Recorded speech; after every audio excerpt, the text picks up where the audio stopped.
नमस्कार बच्चों, आज हम अध्ययन करेंगे उग्रवाद। उग्रवाद क्या था? भारतीय राष्ट्रीय कांग्रेस की स्थापना। इससे पूर्व हमने पढ़ा उदारवाद, राष्ट्रीय कांग्रेस के साथ उदारवाद। उदारवाद के पश्चात आज हम अध्ययन करेंगे उग्रवाद। उग्रवाद क्या था? उग्रवाद के प्रमुख कारण क्या थे? उदारवादी और उग्रवादियों में क्या समानताएं थी और क्या विभिन्नताएं थी? उग्रवाद के प्रमुख नेता कौन कौन थे? लाल पाल बाल, जैसा कि हम जानते हैं। तो बच्चों, 1885 में हमने पढ़ा कांग्रेस की स्थापना हुई। किसके द्वारा की गई? A.O. हुम्र के द्वारा की गई। इसके प्रथम अध्यक्ष कौन थे? व्योमेश चंद्र बनर्जी की अध्यक्षता में बॉम्बे में ये अधिवेशन संपन्न हुआ। इसके पश्चात हमने देखा कि 1905 तक इस पर जो है अधिकार या इस पर प्रभुत्व रहा कांग्रेस का उदारवादी युग का। और उदारवादी जो प्रमुख नेता थे उनमें थे दादा भाई नेरोजी, फिरोज शाह मेहता, दिनेश वाचा, W.C. बैनर्जी, S.N. बनर्जी, रास बिहारी बोस, R.C. दत्त, बदरुद्दीन तैयबजी, गोपाल कृष्ण गोखले, P.R. नायडू, पंडित मदन मोहन मालवीय इत्यादि प्रमुख नेता थे। और ये इन नेताओं का जो दृष्टिकोण था ब्रिटिश सरकार के प्रति उदार था। ये प्रार्थना पत्र के माध्यम से, प्रतिनिधि मंडल के माध्यम से और लिखित संदेशों के माध्यम से ब्रिटिश सरकार से अपनी मांगे मंगवाती थी। ब्रिटिश सरकार में इनकी दृढ़ आस्था थी। ये क्रमिक सुधार में विश्वास रखते थे। ब्रिटिश सरकार को ये भारत के हित में समझते थे। लेकिन 1905 के बाद कांग्रेस में एक ऐसा ग्रुप सामने आया जो उदारवादियों की पद्धति से कतई संतुष्ट नहीं था। और उनमें प्रमुख नाम आता है लोकमान्य गंगाधर तिलक का। तो बच्चों, आज हम ये जानेंगे कि उग्रवाद के प्रमुख कारण क्या थे और उग्रवाद ने किस तरह से भारतीय स्वतंत्रता संग्राम में अपना महत्वपूर्ण योगदान दिया। उग्रवाद के प्रमुख कारणों में अंग्रेजी राज्य के सही स्वरूप की पहचान, उदारवादियों की उपलब्धियों से असंतोष, अनुदार दल का प्रशासन, भारत और विदेशों में रंगभेद की नीति, अकाल और महामारी का प्रकोप। इसके अलावा शिक्षा का विकास, आत्मविश्वास और आत्मसम्मान में वृद्धि, धार्मिक और सामाजिक आंदोलन।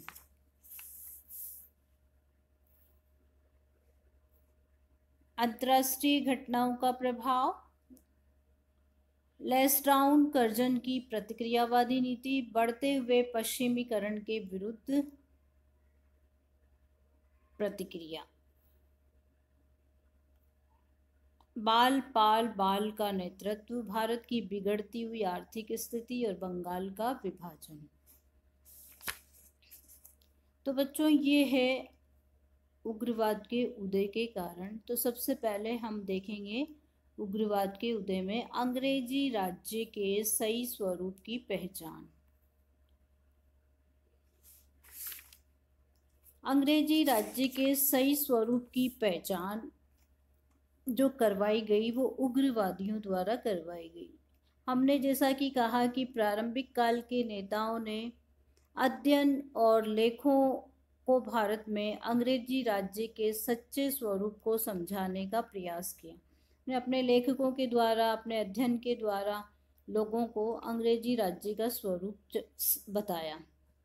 उन्होंने ये भी सिद्ध किया कि अंग्रेजी राज्य और उसकी नीतियां ही भारत की दरिद्रता का मूल कारण है।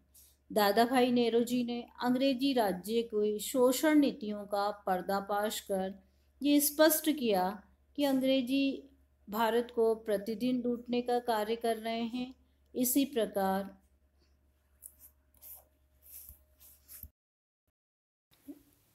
उग्रवाद के उदय के कारणों में सबसे पहले हम अध्ययन करेंगे अंग्रेजी राज्य के सही स्वरूप की पहचान। प्रारंभिक काल के नेताओं ने अपने अध्ययन और लेखों के माध्यम से भारत में अंग्रेजी राज्य के सच्चे स्वरूप को समझाने का प्रयास किया।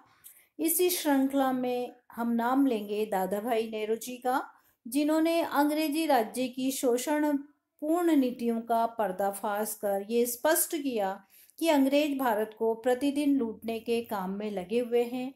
इसी प्रकार के कार्य आनंद चार्लू, दिनशा वाचा, गोपाल कृष्ण गोखले, मदन मोहन मालवीय आदि ने भी स्पष्ट किया कि अंग्रेजों का वास्तविक उद्देश्य या वास्तविक कार्य है वो है लूटना। रमेश चंद्र दत्त और जोशी ने अंग्रेजी भूमिकर व्यवस्था का ठीक ठीक मूल्यांकन किया। 1896 से 900 के मध्य पड़ने वाले भयंकर अकालों से 90 लाख से अधिक लोग मारे गए, किंतु अंग्रेज शासकों की उपेक्षा विद्यमान रही। इन परिस्थितियों में सरकार की निरंतर उपेक्षा से देशवासियों का प्रशासन से मोहभंग हो गया। तो उदारवादियों की पद्धति से उग्रवादी संतुष्ट नहीं थे कि अकाल की परिस्थितियां उत्पन्न हो रही है, फिर भी हम प्रार्थना पत्र और स्मरण पत्र, प्रतिनिधि मंडल के माध्यम से, याचना पद्धति के माध्यम से सरकार को वाकिफ करा रहे हैं। उग्रवादियों को ये मंजूर नहीं था। वो ब्रिटिश सरकार के प्रति उदार व्यवहार न रख के उग्र व्यवहार के माध्यम से अपनी बात मनवाना चाहते थे। उदारवादियों की उपलब्धियों से असंतोष। तरुण राष्ट्रवादी कांग्रेस के पहले 15 से 20 वर्षों की उपलब्धियों से संतुष्ट नहीं थे। वे कांग्रेस की समा, याचना, शांतिपूर्ण प्रतिवाद की नीति के तीव्र आलोचक थे। उनका मानना था कि अंग्रेजी साम्राज्यवाद को इस तरह की नीतियों से कभी भी समाप्त नहीं किया जा सकता। उदारवादियों की इस नीति को उन्होंने राजनीतिक भिक्षावृत्ति की संज्ञा दी। वे स्वतंत्रता प्राप्ति के लिए उग्र आंदोलन चलाने के पक्ष में थे। अनुदार दल का प्रशासन। उग्रवाद के उदय के कारणों में एक कारण माना जाता है अनुदार दल का प्रशासन। इंग्लैंड में 1885 से 1905 तक अनुदार दल ने शासन किया। ये दल भारत में संवैधानिक सुधारों के विरुद्ध था। इस दल ने संवैधानिक, आर्थिक और प्रशासनिक क्षेत्र में सुधार करने के प्रति तनिक भी उत्साह प्रकट नहीं किया। विदेशों और भारत में रंग भेद की नीति को समाप्त करने के प्रयास भी नहीं किए, इसलिए भारत में असंतोष बढ़ना स्वाभाविक था। भारत व विदेशों में रंग भेद की नीति।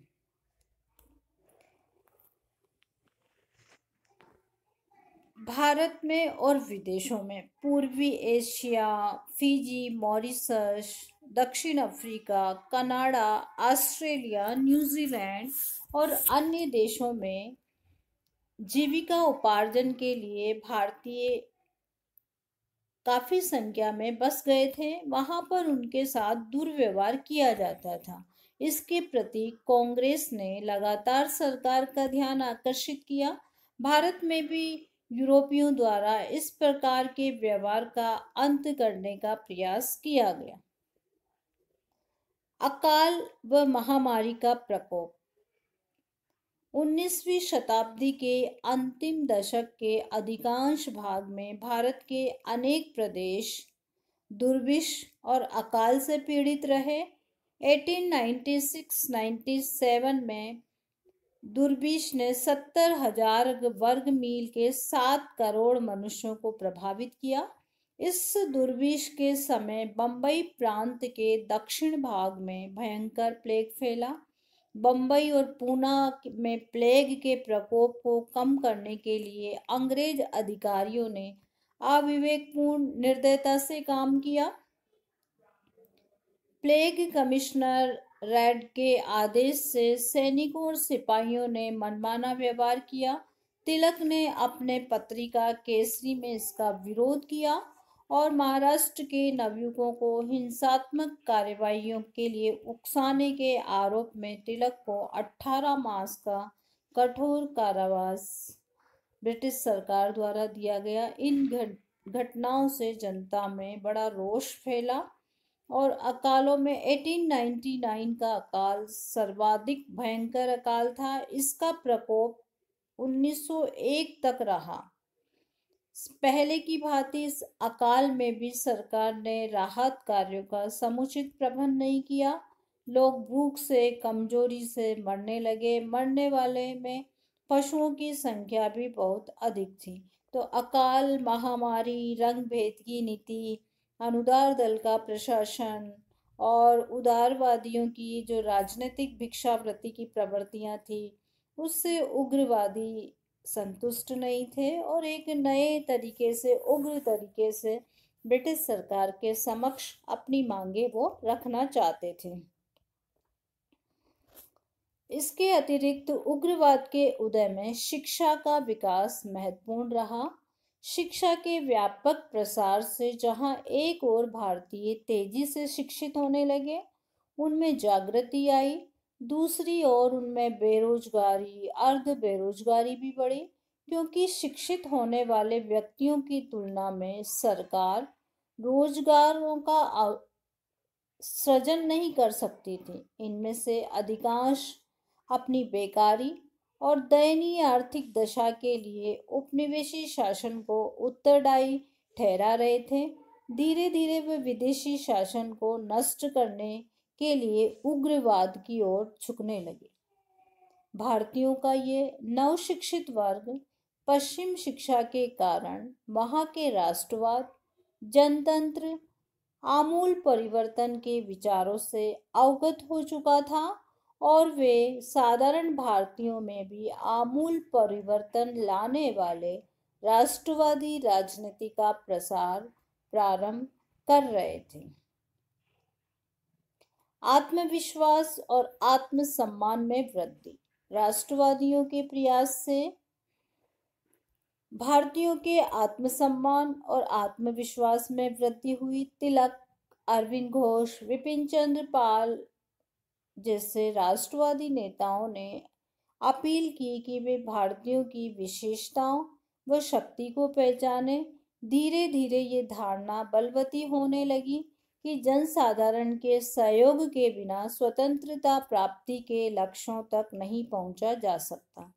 धार्मिक और सामाजिक आंदोलनों का प्रभाव।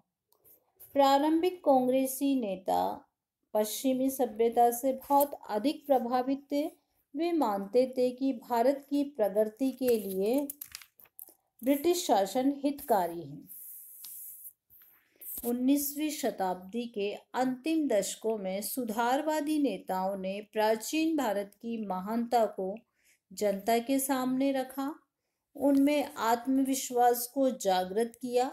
विवेकानंद ने भारत की आध्यात्मिक श्रेष्ठता का प्रचार विदेशों में किया। उन्होंने कहा कि देश की स्वतंत्रता के बिना जनता की उन्नति नहीं हो सकती। दयानंद ने स्वदेशी शासन को विदेशी शासन से लाख गुना अच्छा बताया। अरविंद घोष ने स्वाधीनता जीवन का लक्ष्य होना चाहिए। धर्म और समाज के पुनर्निर्माण में से प्रभावित होकर तिलक ने हिंदू उत्सव संगठनों को महत्व दिया। थियोसॉफिकल सोसाइटी के सदस्यों ने हिंदू पद्धति को पश्चिम सभ्यता से बढ़कर बताया। तो धार्मिक जो आंदोलन इस समय चल रहे थे बच्चों, जैसे स्वामी विवेकानंद द्वारा रामकृष्ण मिशन के माध्यम से कार्य किया जा रहा था, दयानंद सरस्वती द्वारा आर्य समाज के माध्यम से कार्य किया जा रहा था, अरविंद घोष के द्वारा कार्य किए जा रहे थे। तिलक ने जो है धार्मिक उत्सवों को राष्ट्रीयता के विकास में सहयोग देने हेतु गणपति उत्सव प्रारंभ किया। तो ये सारे जो कारण रहे वो उग्रवाद के प्रमुख कारण माने जाते हैं।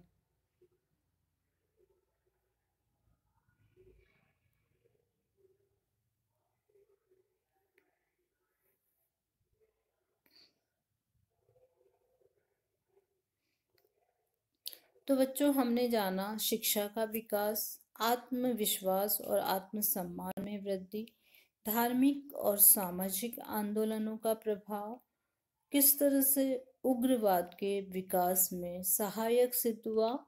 अब हम अगला जो कारण बताएंगे आपको, अंतर्राष्ट्रीय घटनाओं का प्रभाव किस तरह पड़ा।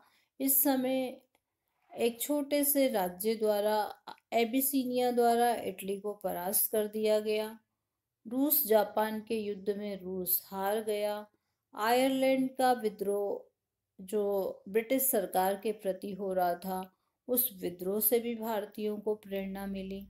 1870 में इटली और जर्मन का एकीकरण संपन्न हुआ। मैजिनी बिस्मार्क से भारतीयों को प्रेरणा मिली। चीन के बॉक्सर आंदोलन का भी प्रभाव रहा। तो उग्रवाद के उदय में विभिन्न कारण उत्तरदायी हैं।